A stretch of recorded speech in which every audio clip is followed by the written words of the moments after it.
ఇక రాజీవ్ ఆరోగ్యశ్రీ లబ్ధిదారులకు ప్రభుత్వం కొత్త కార్డులు ఇవ్వనుంది. ప్రైవేట్ ఇన్సూరెన్స్ సంస్థలు ఇచ్చే కార్డుల తరహాలో ప్రతి కుటుంబాన్ని ఒక యూనిట్ గా తీసుకొని యూనిక్ ఐడితో కార్డు తేనుంది. కుటుంబంలోని ప్రతి ఒక్కరికి ఒక్కో సబ్ నెంబర్ ఇవ్వనున్నారు.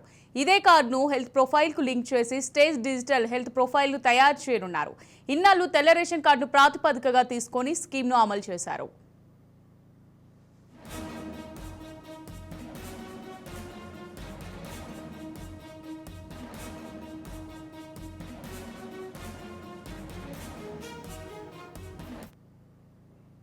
ఇకపై ఆరోగ్యశ్రీకి రేషన్ కార్డుకు లింక్ పెట్టకూడదని ప్రభుత్వం నిర్ణయించింది. దీనిపై కాంగ్రెస్ సర్కార్ వచ్చినప్పటి నుంచే కసరత్తు జరుగుతుండగా సీఎం రేవంత్ రెడ్డి 2 రోజుల క్రితమే అధికారికంగా ప్రకటించారు. స్కీమ్లో లబ్ధిదారులను గుర్తించడంపై అధికారులు ఇప్పటికే కసరత్తు చేశారు. రేషన్ కార్డు ఆర్థిక స్థితితో సంబంధం లేకుండా అందరికీ స్కీమ్ను వర్తింపజేయాలని భావిస్తున్నారు.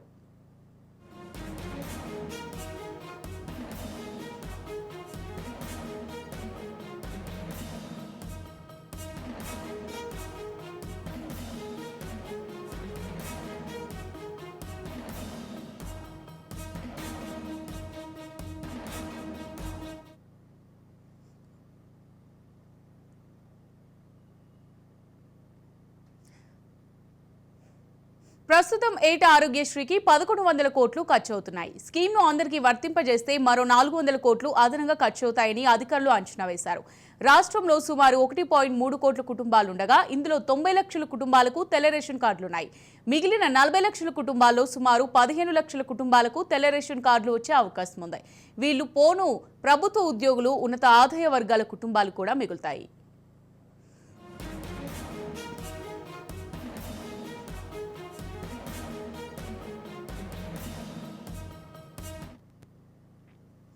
ప్రభుత్వ ఉద్యోగులకు ఈహెచ్ఎస్, పోలీసులకు ఆరోగ్య భద్రత, సింగరేణి వంటి కార్పొరేషన్ల ఉద్యోగులకు ఆ సంస్థలు ఇచ్చే హెల్త్ ఇన్సూరెన్స్ స్కీములున్నాయి.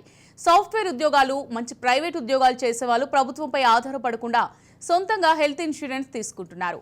పేద కుటుంబాలకు చెందిన వారే ఆరోగ్యశ్రీ స్కీమ్ను వినియోగించుకుంటున్నారు. ఈ నేపథ్యంలో ఆరోగ్యశ్రీని అందరికీ వర్తింపచేయడం వల్ల ఎక్కువ ఆర్థిక భారం పడదని అధికారులు అంచనా వేస్తున్నారు.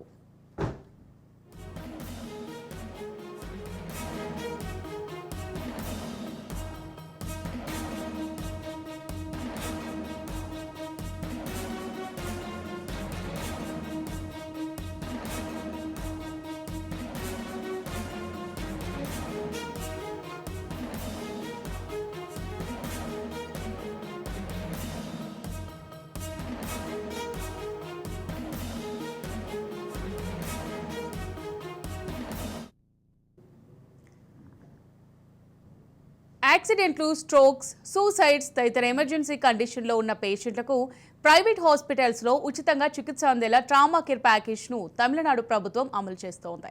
ఈ ప్యాకేజ్లో భాగంగా ట్రామా కేర్లో అడ్మిట్ అయ్యే పేషెంట్కు ₹1,00,000 వరకు ఛార్జీలను ప్రభుత్వమే భరిస్తుంది. గోల్డెన్ హవర్లో ట్రీట్మెంట్ అందించి పేషెంట్ ప్రాణాలను కాపాడమే ఈ స్కీమ్ ముఖ్య ఉద్దేశం.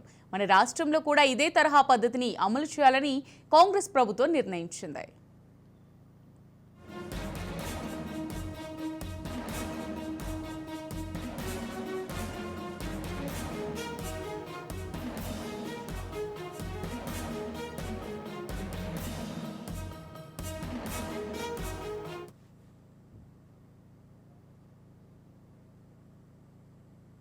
ఇప్పటికే 2 సార్లు చెన్నైకి వెళ్లి అక్కడ స్కీమ్ అమలవుతున్న తీరును ఆఫీసర్లు అధ్యయనం చేశారు. ఇక్కడ ఆ స్కీమ్ ఇంప్లిమెంటేషన్ కోసం ప్రభుత్వానికి నివేదిక ఇచ్చారు. ఈ ట్రామా కేర్ ప్యాకేజీని కూడా ఆరోగ్యశ్రీ 10లోకి తీసుకొచ్చి ప్రత్యేక విభాగాన్ని ఏర్పాటు చేయనున్నారు. ఆరోగ్యశ్రీ ఎంపానల్మెంట్ నుండి స్పెషాలిటీ సర్వీసెస్ అందుబాటులో ఉన్న హాస్పిటల్స్ ను ట్రామా కేర్ కు ఉపయోగించుకోవచ్చని ఆఫీసర్లు చెబుతున్నారు. మల్టిపుల్ ఇంజురీ కేసులకు ప్రస్తుతం ఆరోగ్యశ్రీ పరిధిలో చికిత్స చేయడం లేదు. ట్రామా కేర్ సిస్టమ్ అందుబాటులోకి వస్తే ఈ సమస్య కూడా పరిష్కారం దొరుకుతుందని డాక్టర్లు చెబుతున్నారు.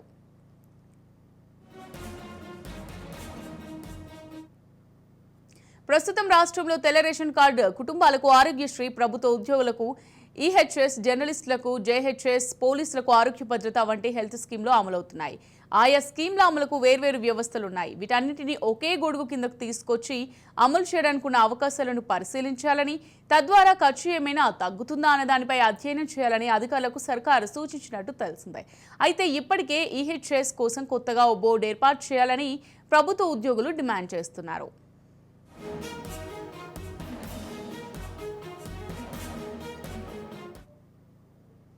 పూర్తిగా ఉచితంగా తమకు అవసరం లేదని నెల నెల కొంత మొత్తాన్ని తామే ప్రభుత్వానికి ఇస్తామని, అంతే మొత్తాన్ని ప్రభుత్వం నుంచి జమ చేసి హెల్త్ స్కీమ్ను పక్కగా అమలు చేయాలని సర్కార్ను కోరుతున్నారు. అసెంబ్లీ ఎన్నికలకు ముందే బీఆర్ఎస్ సర్కార్ ఇందుకు అనుగుణంగా ఓ జీవోను కూడా విడుదల చేసింది. పోలీసుల ఆరోగ్య భద్రతా స్కీమ్ కూడా ఈహెచ్ఎస్ కంటే బెటర్గా అమలవుతోంది.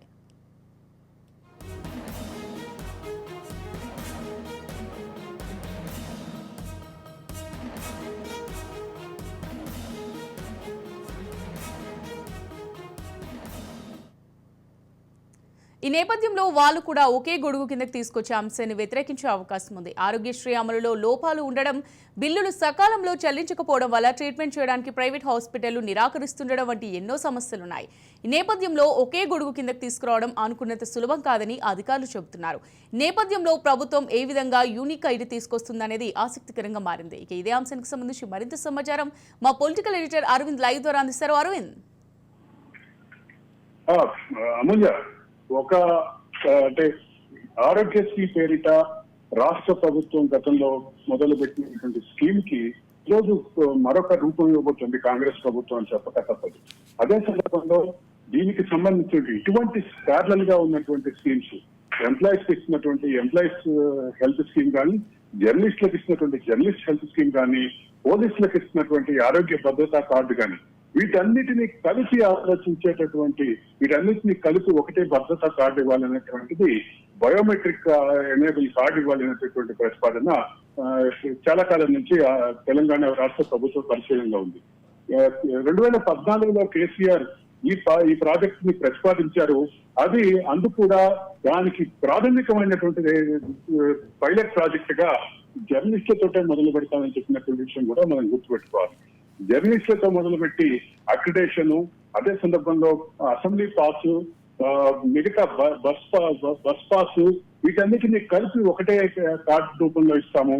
అది కూడా బయోమెట్రిక్ కార్డు ఇస్తాము, దాన్ని స్మార్ట్ కార్డు రూపంలో ఇస్తాము అని ప్రధానంగా కేసీఆర్ చెప్పినటువంటి విషయం గమనించారు.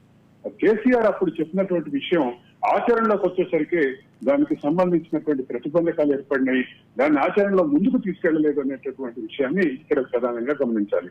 జర్నలిస్టుల విషయంలోనే పైలట్ ప్రాజెక్ట్ గా మొదలు పెడతామని, రెండవ దశలో ఎంప్లాయీస్ ఇచ్చినటువంటి ఈహెచ్ఎస్ స్కీమ్ ఏదైతే ఉందో ఈహెచ్ఎస్ స్కీమ్ ని ముందుకు తీసుకొచ్చి చేస్తామని చెప్పేసి కేసీఆర్ ఏదైతే చెప్పారో అది ఆచరణలో ఎక్కడా ముందు పడలేదు. ముందు పడకపోగా ఈహెచ్ఎస్ ఏహెచ్ఎస్ కూడా సంక్లిష్టంగా మారినటువంటి పరిస్థితి ఉంది.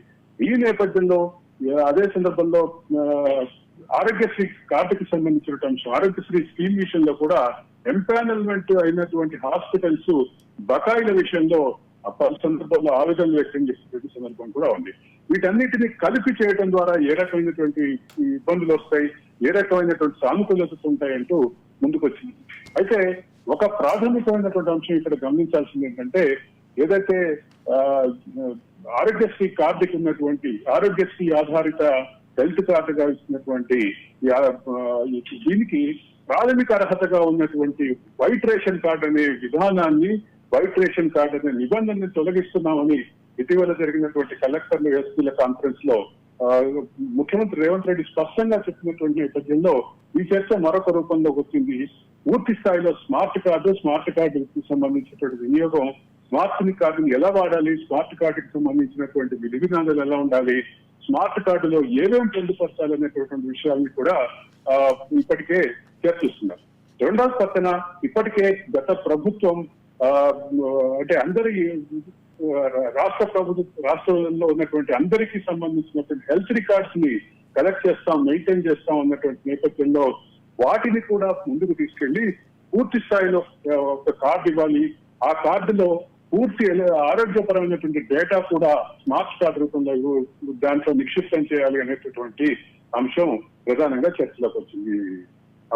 ఓకే అరవింద్, ఇప్పుడు మనం చూసినట్టయితే తెలంగాణ ప్రభుత్వం ఈ హెల్త్ స్కీమ్లన్నీ కూడా ఒకే గొడుగు కిందకి తీసుకురావాలని ఇంతకుముందు మీరు చెప్పినట్టుగానే ఒకవేళ సాధ్యమయ్యే పని అంటారా? ఒకవేళ అలా చేసే ఎలాంటి వ్యతిరేకత లేకుండా దీన్ని ఆచరణలోకి తీసుకొచ్చే అంత అవకాశం ఉందంటారా? అంటే ఇప్పుడు మొత్తం దేశంలో ఉన్నటువంటి అన్ని రాష్ట్రాల్లో 29 రాష్ట్రాల్లో కేంద్రపాలిత ప్రాంతాల్లో కలిపి ఆలోచిస్తే ఇటువంటిది ఒక ప్రతిపాదనగా అన్ని చోట్ల చాలా చోట్ల ఉన్నప్పటికీ ఆచరణ రూపం వచ్చింది మాత్రం తమిళనాడు ప్రభుత్వం. తమిళనాడు ప్రభుత్వం ఏదైతే స్మార్ట్ కార్డు రూపంలో వీటిని ఇచ్చిందో దాన్ని ఇంకొంత అడ్వాన్స్మెంట్ కి తీసుకెళ్లి ఏదైతే ఇస్తామో అని చెప్పి గతంలో కేసీఆర్ ప్రకటించారో వాటన్నిటిని ప్రాతిపదికగా తీసుకొని ఇప్పుడు దానికి సంబంధించినటువంటి కేసీఆర్ కి చెప్పినటువంటి అంశం ఆచరణలోకి రాకపోవడానికి కేసీఆర్ ప్రభుత్వంలో ఉన్నటువంటి అధికారుల కారణం. అదే సందర్భంగా కేసీఆర్ కూడా తన ఫోకస్ పెట్టలేదు అనేటువంటి విమర్శలు ఉన్నాయి. ఈ విమర్శల నేపథ్యంలో ఇప్పుడు ప్రభుత్వం ఒక ప్రాథమికమైనటువంటి అంశం అంటే ఆరోగ్యశ్రీ యొక్క లిమిట్ ని పెంచారు. రెండో పక్క ఆరోగ్యశ్రీకి ఉన్నటువంటి ప్రాథమిక నిబంధనలో ఒకటైనటువంటి రేషన్ కార్డుని తొలగించారు.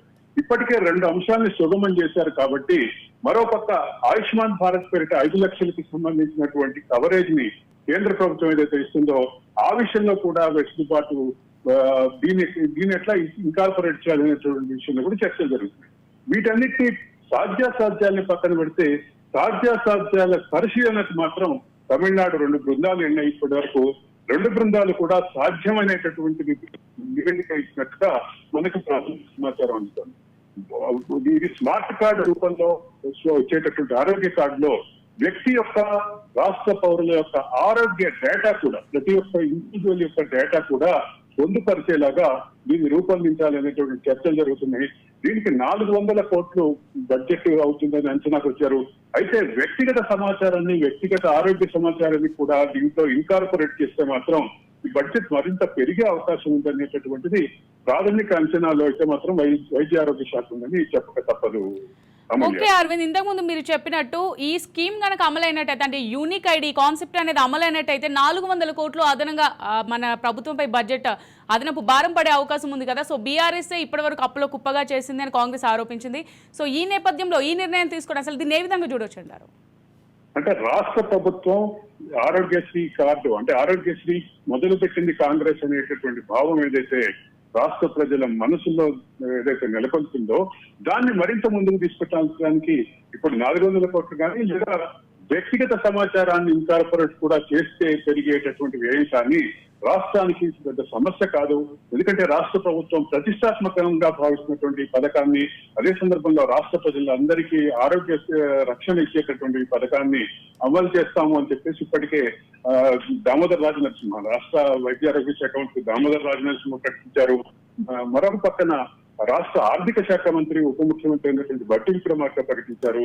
వీళ్ళిద్దరికి సంబంధించినటువంటి అంశం ఇట్లా ఉంటే ముఖ్యమంత్రి స్వయంగా ఈ ఎస్పీల కలెక్టర్ల సమావేశంలో ప్రకటించారు కాబట్టి ఈ విషయంలో ప్రభుత్వం వెనక్కడుగు వేసేటటువంటి అవకాశాలు అయితే తక్కువగానే కనిపిస్తున్నాయి. అమూల్య. ఓకే అరవింద్, ఒకవేళ ఈ పథకం గనక అమల్లోకి వస్తే ప్రధానంగా ఏ వర్గ ప్రజలకి ఇది అందుబాటులోకి రానుంది, ఎవరికి ఉపయోగపడే అవకాశం ఉంది? అంటే ప్రాథమికంగా ration card white ration card అనే నిబంధనను తొలగించారు కాబట్టి ఆరోగ్యశ్రీ కార్డు యొక్క విస్తృతి ఆరోగ్యశ్రీ కార్డు యొక్క అంటే అర్హుల జాబితా లబ్ధిదారుల జాబితా పెరిగిందనే చెప్పాలి. ఆ నేపథ్యంలో రాష్ట్రంలో ఉన్నటువంటి అందరికీ ఆర్థిక పరమైనటువంటి పారామీటర్స్ లేవు, సామాజిక పరమైనటువంటి పారామీటర్స్ లేవు, అదే సందర్భంలో హెల్త్ కి సంబంధించిన పారామీటర్స్ కూడా లేవు కాబట్టి దీనికి సంబంధించినటువంటి అంశం విస్తృతపడింది. దీనికి సంబంధించినటువంటి లబ్ధిదారులకి కవరేజ్ పెరిగింది, దీనికి సంబంధించినటువంటి అర్హుల కవరేజ్ పెరిగింది కాబట్టి ఈ అంశానికి సంబంధించినటువంటి విషయంలో ఎక్కడ క్లారిటీ అనేది ఇంత రాష్ట్ర ప్రభుత్వం ఉంది కాబట్టి ఇక్కడ వెనకండే వేసేటటువంటి పరిస్థితి అయితే కనిపించట్లేదు. Amulya. Right, thank you Arvind, thank you for the updates.